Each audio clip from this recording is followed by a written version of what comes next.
Oke guys, balik lagi di Angelin Universe. Di video kali ini kita bakal coba lanjutin ya, ngoding terkait UMKM digital. Karena kalau misalnya kita lihat jadwalnya, timeline punya gua itu saat ini kita harus ngerjain UMKM digital. Nah ini detailnya kita akan bikin ini ya, jadi database migrasi untuk modul master. Nah, apa sih ini? Jadi nanti pada saat aplikasi ini jalan, itu kan akan ada beberapa otoritas ya, eh, baik itu nanti dari segi pelanggan, kasir, owner, dan beberapa yang lain gitu. Nah itu kan masing-masing punya otoritasnya sendiri-sendiri gitu. Nah kita mau coba memplotkan data-data yang kiranya akan dipakai di semua otoritas. Gitu. Jadi kita buatkan master datanya. Supaya apa? Ya supaya nanti bisa serasi ya. Jadi nggak ngacak lah di otoritas A datanya apa, di otoritas B datanya kok bisa beda. Padahal itu nilainya sama sebenarnya secara maksudnya gitu. Nah itu kan jadi berantakan. Jadi kita buatin masternya dulu. Nah di video sebelumnya kita udah sempat bikin ini ya apa eh, modul. Jadi ada kita udah install Laravel modul sama Laravel Satum. Nah jadi setelah gua coba cek lagi, karena kita mau pakai Laravelnya Laravel versi 11 ya kebetulan yang kita pakai. Jadi di Laravel modul itu ada update untuk Laravel versi 11. Karena kita sebelumnya pakai Laravel versi 10 ya. Seingat saya sih, oh sorry, Laravel modulnya versi 10 ya. Seingat saya sih kemarin installnya. Oh sorry sorry, kita pakai versi 11 benar. Kita Laravel modulnya pakai yang baru versi 11. Kita samain sama Laravelnya juga di versi 11. Nah, di versi 11 ini ternyata ada upgrade ya atau ada update konfigurasi. Jadi kalau kita pergi ke upgrade, nah kita pergi ke upgrade, dia bilang bahwasannya eh, dari versi 11 auto loading modul bla bla bla itu no longer required lagi. Jadi udah nggak dibutuhin lagi. Nah, kita bisa hapus ini, dibilang delete aja ini. Kalau di versi sebelumnya Laravel modul itu kita mesti menambahkan ini di PSF4. Nah, di Laravel 11 kita hapus. Oke, kita hapus. Nah, ini ya, kita hapus, kita save. Nah, terus dia bilang, defaultnya kelas modul tidak meload secara otomatis. Kamu dapat melakukan auto load pada modul dengan menambahkan merger plugin di section extra. Nah, dia ada section extra, kita harus nambahin merger plugin, dia bilang. Oke, kita copy. Hmm, mana dia? Oh, ini. Nah, kita copy. Oke, modul Composer JSON-nya file yang baru akan menjerat modul seperti ini. Dia bilang, eh, oke, oke, oke, oke. Oke, kalau udah kita coba jalanin ini ya, dam lagi ya. Karena kita ngedit Composer JSON-nya. Kita dam.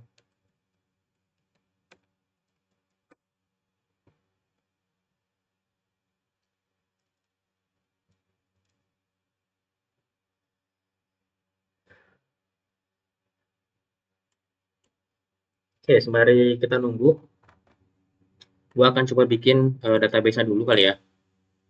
Jadi di sini gua akan bikin database namanya UMKM Digital. Nah, di sini gua oke. Nah, ini udah masuk ya UMKM digital. Kita coba bikin, oh sorry, enggak, kita nggak bikin tabel dari sini ya.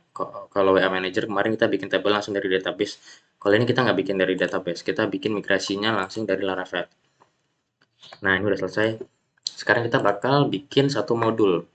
Dulu namanya modul master ya. Karena kita mau tugasnya adalah bikin master dulu. Kita coba, nah ini. Dia bilang gini, generate modul baru. Nih ada komennya ya, PHP Artisan modul titik 2 make. Nah, ini adalah nama modulnya, kira-kira gitu. Jadi pada section di sini, pada teks di sini dia bilang eh, note semua komen yang ada di bawah itu adalah untuk blok dengan modul contohnya adalah modul name-nya blok. Nah, kira-kira gitu ya. Jadi karena kita nggak mau bikin blok, kita bikin master, ya udah kita copy make-nya aja, kita taruh di sini master. Nah, ini download. Nah, kalau lagi kondisinya kayak gini, misalnya laptop kalian ngehang ya, atau nge-stuck gitu ya, panik gitu ya, kok ini nggak beres-beres, biarin aja ya. Jadi jangan sampai di Ctrl C, karena sebenarnya dia ini lagi nge-import ya beberapa kelas-kelasnya. Jadi memang kesannya kayak gini. Jadi kita biarin aja dulu, tungguin sampai dia beres sendiri. Karena kalau misalnya kita langsung Ctrl C atau di quit gitu ya, itu nanti akan error ya, dan file-filenya tuh nggak selesai semua diimport ke Laravel-nya. Jadi kira-kira gitu. Nah, sembari nunggu, kita mau bikin sebuah migration. Tadi kan kita tugasnya itu ya, kita coba cek. Nah, ini migration ya. Oh enggak, ini buat melakukan migrasi, sorry. Nah, ini nih. Jadi dia ada perintah generate sebuah model untuk modul yang spesifik. Jadi dia kasih perintah repetition modul make model. Nah, post ini adalah nama modelnya. Block adalah nama modulnya. Jadi jangan sampai ketuker ya. Pertama model dulu, baru paling belakang modulnya. Nah, di sini dia bilang ini adalah perintah untuk membuat sebuah model. Lalu migrasinya gimana? Nah, kalau kita lihat di optionalnya, itu dia bilang ada perintah tambahan atau bisa disingkatnya strip M. Jadi dia bilang akan membuat sebuah file migrasi untuk model tersebut, kira-kira gitu. Nah, jadi kita copy aja. Nah, ini udah beres, kita copy. Nah, di sini kita ganti ya. Nama modelnya atau nama migrasinya itu nanti akan jadi nama sebuah table, kira-kira gitu. Jadi kalau kalian mau nama tabelnya apa, ya sesuaikan nama modelnya juga, kira-kira gitu. Nah, di sini gua akan bikin table apa ya? Oh ya, status aja dulu. Table status, gua di sini kasih namanya m status tab di modul master. Jadi nanti akan ada model namanya m status tab di modul master. Kita bikin migrasinya, strip M. Nah, kita enter. Oke, nah kalau kita lihat di dalam folder modul ini nambah baru ya. Nah, ada master, kita cek di database-nya, migration-nya, nah ini muncul ya. Satu file baru namanya m status tab. Tadi kita bikinnya m status tab, kira-kira gitu. Nah, di app-nya, kalau kita lihat di modelnya, itu muncul nih m status tab. Nah, ini udah otomatis connect, kira-kira gitu. Nah, ini kalau misalnya kalian merah ya, jangan panik. Ini sebenarnya karena settingan di VS Code gua dan PHP-nya, jadi dia merah. Sebenarnya kita bisa hapus aja. Nah, oke. Jadi nggak masalah ya. Kalau misalnya kalian merah atau apa, gak usah panik, hapus aja. Ini kuning agak ganggu. Oke, gini aja. Nah, sekarang kita fokus ke migrasinya ya. Nah, jadi di sini kita akan bikin sebuah table baru. Oh, sorry. Sebelum bikin table baru, kita harus setup env-nya dulu. Gue lupa. Nah, ini buat koneksi ke database-nya ya. Jadi kita buka ininya. Nah, ini koneksinya ke SQLite. Karena kita nggak pakai SQLite ya, kita pakai MySQL. Jadi kita pakai MySQL. Nah, ini lihat nama database-nya tadi UMKM Digital. Oke, ini udah ya env-nya. Nah, kita pergi ke ini. Nah, di sini gue bakal bikin satu table namanya yang satu step dulu. Di sini gue akan bikin ID, tapi ID-nya nggak usah big integer. Kita pakainya integer aja. Oke, kita akan bikin lagi di sini title. Gak usah banyak-banyak. 20 udah kebanyakan sebenarnya. Kita kasih 15 aja lah. Gak usah banyak-banyak. Nah, kita kasih di sini string color. Color juga sebenarnya cukup 15 ya. Sorry, ini kayaknya nanti kita bakal ada case di mana statusnya nama title-nya itu akan panjang ya. Jadi kita kasih di sini jaga-jaga 50 aja. Nah, timestamp-nya gue hapus karena gue nggak butuh. Di sini gue udah ada M status tab ya. Terus kita akan bikin lagi mode lain, itu adalah kode.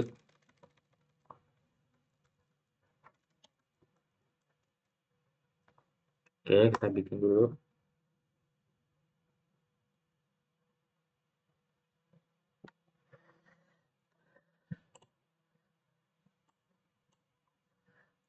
Di sini kode itu tujuannya sebenarnya adalah untuk melakukan generating kode ya. Jadi nanti kode-kode setiap transaksi baik dari user mendaftar baru, dalam tanda kutip ini bukan pelanggan ya, jadi user si tokonya kan ada adminnya, mungkin ada kasirnya, ada ownernya gitu. Nanti dia akan mengenerate kode berdasarkan kode akun. Terus juga nanti setiap transaksi masuk ya, jadi misalkan ada yang beli beli minum, beli kopi gitu, nanti ada kode transaksinya kira-kira gitu. Nah, itu nanti kita akan bikinnya atau generate-nya secara otomatis di dalam master code tab. Jadi nanti tujuannya adalah supaya berurut ya. Nah, di sini kita butuh kode itu sebenarnya hanya pada transaksi, terus user, terus kemarin itu gue lupa ya. Nanti gue coba tanya lagi. Tapi untuk kode ini nggak akan banyak ya, data-data yang nanti akan ditempelin kode. Karena nggak banyak, kita nggak usah pakai big integer, kita pakai integer aja. Terus di sini kita bikin char lah ya. Di sini adalah kodenya.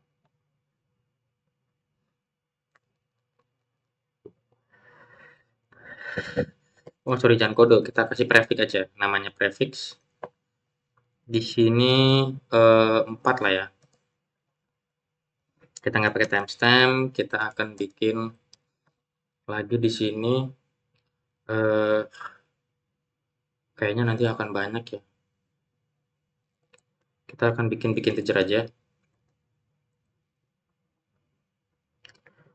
Oh, gua salah nih. Nanti nanti kita benerin. Star. Oke, biarin aja. Auto increment false, second false. Oke. Ini kita increment. Sorry, sorry, sorry, gua salah. Increment integer. Ini juga kita ganti. Nah, oke.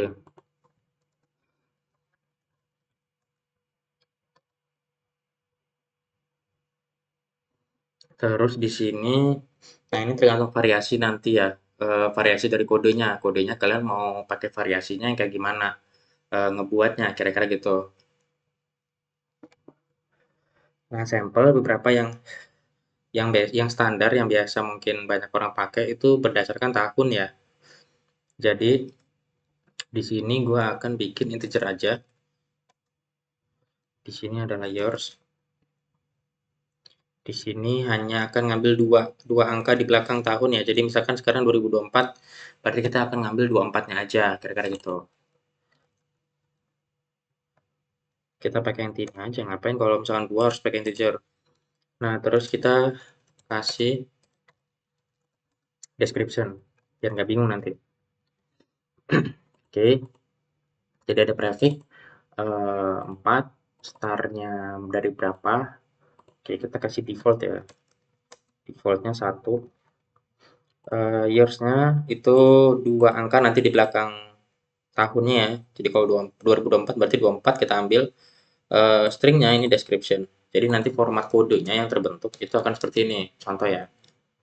Misalkan ada row table itu kayak gini. Misalkan TRS.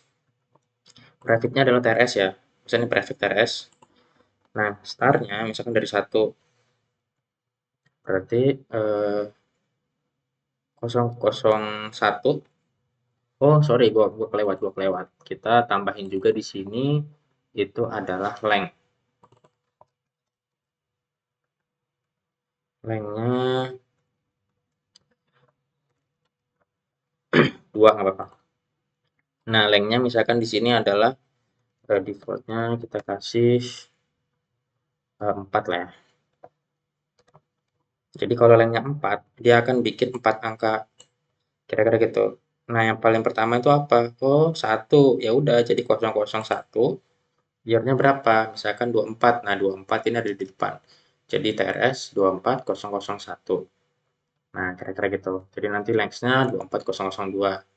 Nanti kalau misalnya transaksi di tahun 2024, maka dia akan 24001 dan seterusnya. Tapi kalau di tahun 2025, dia akan ganti jadi 25001. Nah, kita akan otomatis riset ya di fungsinya. Nanti kita bikin fungsi riset otomatis. Setiap tahunnya itu berbeda, kira-kira gitu. Oke, ini sekilas terkait kode tab ya. Jadi kalau misalnya kalian masih bingung nggak apa-apa, ikutin aja dulu.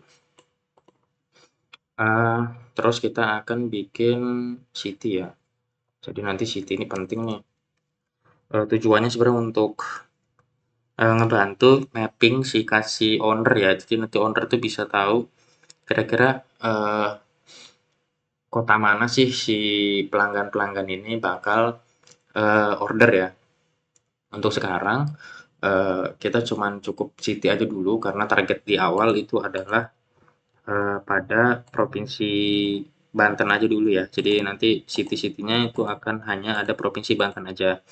Sebenarnya nanti kalau misalnya kita ternyata dipakai oleh banyak orang di luar provinsi Banten, nanti kita bisa sesuaikan apakah memang butuh juga provinsi atau sebenarnya nggak usah, kita cukup city aja. Jadi nanti city-nya ditambahin. Kalau sekarang kan di Banten kan mungkin ada 5 ya, kalau nggak salah 5 apa 6 gitu. Nanti kalau udah banyak yang mau pakai di provinsi lain gitu, kita tinggal tambahin aja city-nya di provinsi tersebut. Nah, city ini kita integer aja, bikin integer, karena nanti bisa banyak ya. Nah, kita kasih di sininya title. Ini nama kotanya. Oke, city, status, kode, terus gender gua nggak perlu akses.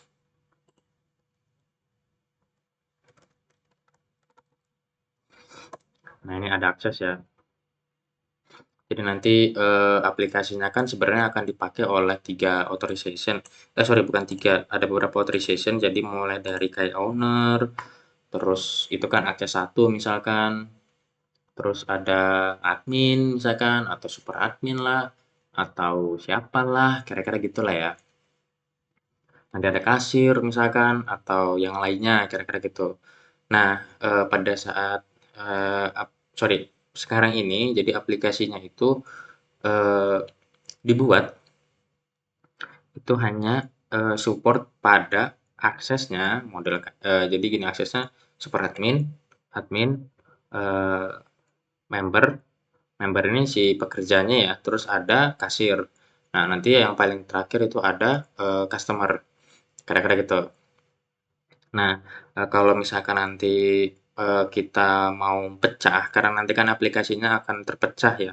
Jadi nanti ada login sebagai owner misalkan, ada login sebagai kasir, ada login sebagai user, bla bla bla. Nah, itu nanti kita bisa uh, coba sesuaikan lagi, tapi untuk sekarang model dari si aplikasinya itu aksesnya seperti itu dulu.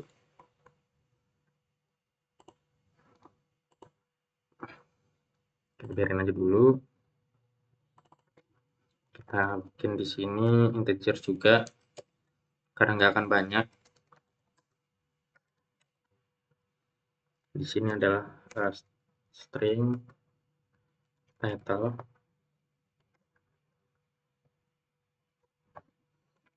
30 aja, nggak usah banyak-banyak. Karena dia varchar ya, jadi nanti defaultnya 255 sebenarnya string ini nih, kebanyakan 255. Table Tini, kita bikin status. Oh sorry, jangan status. aktif. Nah, defaultnya itu adalah 0, komennya 0, not aktif, 1 aktif. Timestamp nggak perlu. Nah, jadi nanti aksesnya juga kita atur ya, dia aktif apa enggak aksesnya atau segala macamnya. Jadi ya kita agak sedikit fleksibel nanti harapannya kayak gitu. Nah, lalu kira-kira butuhnya apa lagi ya? Eh, Terakhir gua ngobrol sih sebenarnya belum begitu dapat banyak insight ya terkait si customer dan gaya transaksinya gimana. Cuman terakhir sih dia itu cuman bilang akses-akses ini nanti akan dipecah. Oke, kita udah buatin aksesnya. eh Terus, hmm,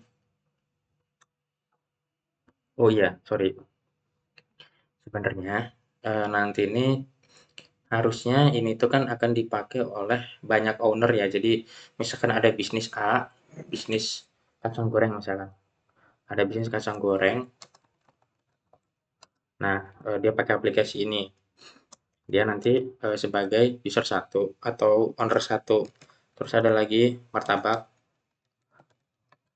dia adalah owner dua. Nah, gaya dari aplikasi yang kita buat ini itu sebenarnya nanti nggak sharing database ya.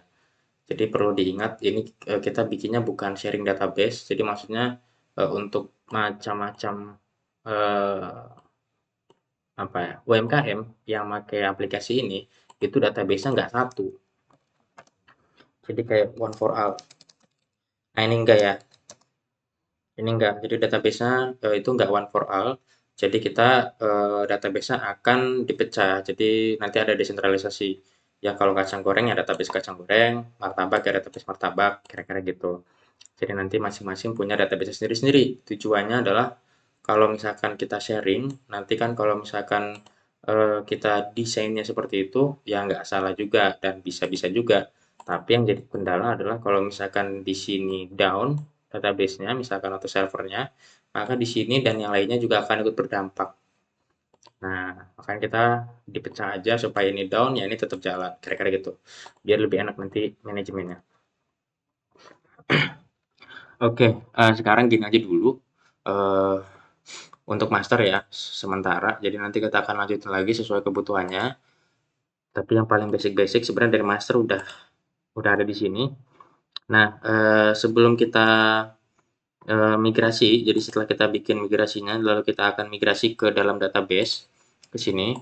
Kita coba cek dulu sebenarnya, kita coba cek ada nggak, database-database lain yang sebenarnya default-nya bawaan, karena kan kita nggak kepake ya. Jadi kalau kita cek di database migration, nah di sini ada bawaan sebenarnya. Ada user, change, job, sama personal access token. Nah, yang kita hapus itu adalah user sampai job aja. Personal access token jangan kita hapus. Kenapa? Karena nanti ini kita pakai buat Saktum. Nah, Saktum nanti butuh database ini atau butuh table ini. Jadi kita nggak jangan hapus. Kita hapusin aja. Karena ini nggak akan kepake ya untuk sekarang. Jadi nanti aja kita bikin lagi di modul aja, jangan di luar. Nah, kalau udah kita bisa nih sebenarnya lakukan migrasi. Kita coba ya. PHP artisan, PHP artisan, modul, make, migration, master. Nah, ada error nih.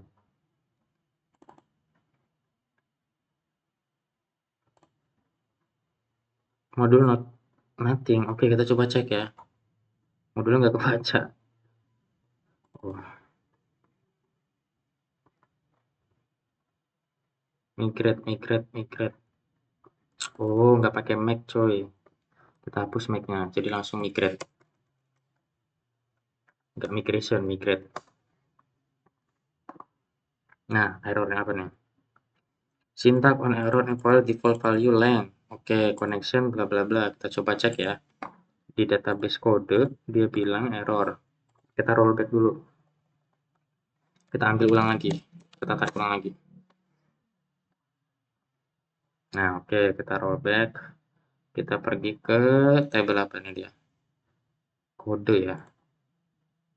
Nah, di kode dia bilang lengthnya int integer defaultnya 4. Oh, dia ngebacanya ini. Oke, kita pakainya medium aja.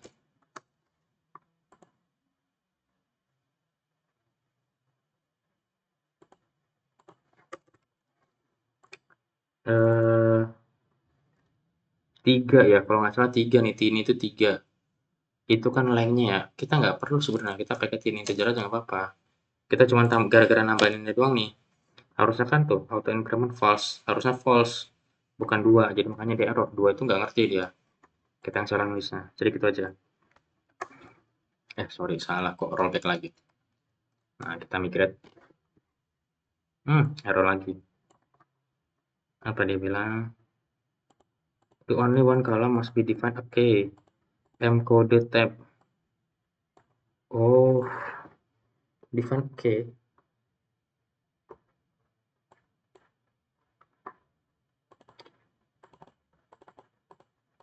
Prefix not known.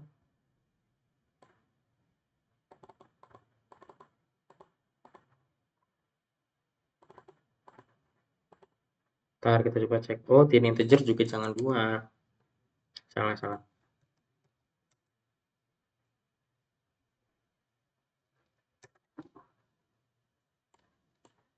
Nah, ini udah ya. Kita naikin 4, 4 table.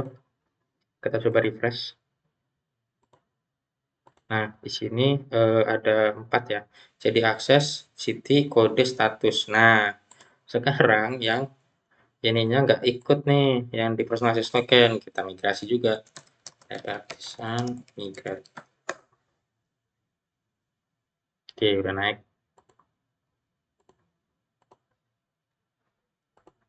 Nah, sekarang udah ada ya. Nah, ini tabel-tabel yang udah kita buat. Jadi nanti kita bisa bisa mulai ya. Nah, nextnya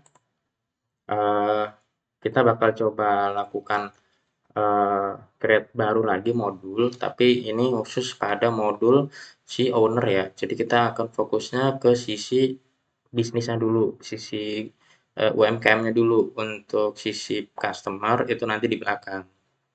Jadi kita mapping dulu kebutuhan-kebutuhan di sisi si customer, sorry, di sisi owner dan UMKM-nya. Nanti kalau udah oke, baru kita ke customer. Nah, nextnya kita akan coba bikin ya satu modul lagi. Itu adalah modul eh, user ya. Jadi nanti modul user itu akan bertindak sebagai si pemilik UMKM dan seluruh role-role dalamnya, kira-kira gitu. Nah, tapi untuk customer nanti kita juga akan bikin modul baru lagi. Sehingga nanti loginnya itu akan terpisah jadi 2. Ada login sebagai owner atau si UMKM-nya dan semua staff-nya, lalu ada login sebagai customer. Nah, next-nya kita akan bikin untuk si owner, kira-kira gitu ya. Nah, ini untuk sementara gitu aja dulu. Untuk si migrasi kita akan bikin di besok ya. Jadi besok buat modul user untuk UMKM dan coba buat API login khusus user UMKM. Tugasnya buat modul, atur middleware-nya,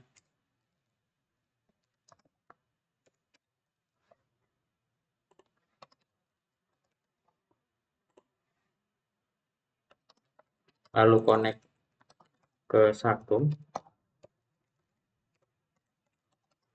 dan testing login via Postman.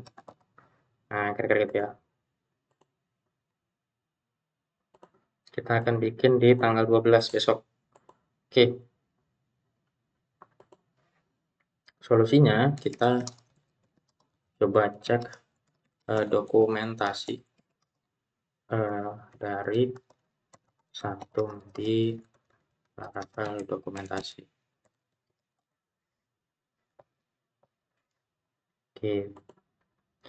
Nah, di sini hasilnya itu adalah modul user berhasil dibuat dan di migrate. Oke.